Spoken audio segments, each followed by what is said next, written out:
Sherlock Holmes solves the riddles of Revelation. Holmes and the Preaching Angel. In Matthew 24:14, Watson, it says that the gospel of the kingdom must be preached in all the world, and then shall the end come. Then I suppose we must be getting pretty close to the end, eh, Holmes? No such thing, dear fellow. We're a long way from the gospel being preached in all the world to every creature, Watson, and yet the end is at hand, and almost within reach. But Holmes, how can we be so close to the end, and yet so far from the gospel being preached in all the world? I don't understand. Simple, Watson.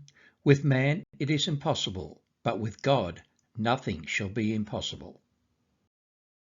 Today, through modern technological advances, man has made mighty accomplishments and significant inroads into preaching the gospel in all the world, but not near enough to fulfill the goal of Matthew 24:14.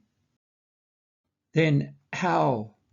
Let me explain how and by whom Matthew 24:14 shall be accomplished.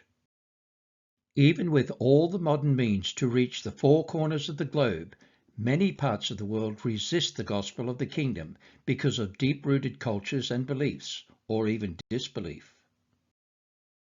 However, during the time of the very end, at the beginning of the Great Tribulation, an angel shall fly around the earth and preach the gospel of the kingdom to every nation and kindred and people in their own language, and then shall the end come. Let me quote the passage of Scripture, namely Revelation 14:6-7.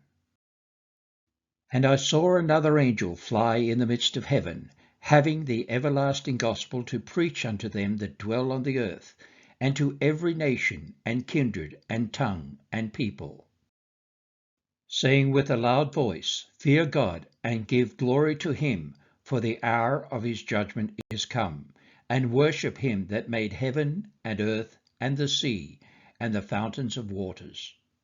But Holmes, how can you prove that this event will take place at the beginning of the Great Tribulation?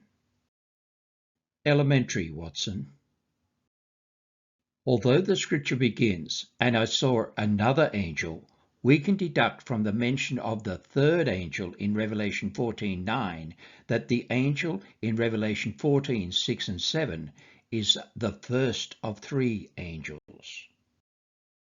and the second angel being the angel in Revelation 14:8, which announces that Babylon has fallen, referring to the hour of her judgment. But Holmes, again, how can you prove that this event will take place at the beginning of the Great Tribulation? By noting the warning given in Revelation 14:9 by the third angel, which reads, And the third angel followed them, saying with a loud voice, If any man worship the beast and his image, and receive his mark in his forehead or in his hand.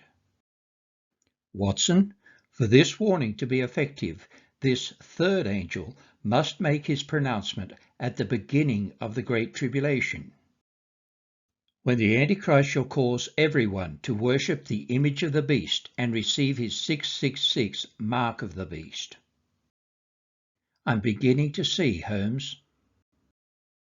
And do you also see that because this third angel follows after the other two angels of Revelation 14:6-7 and Revelation 14:8, then Babylon must fall during the early days of the Great Tribulation?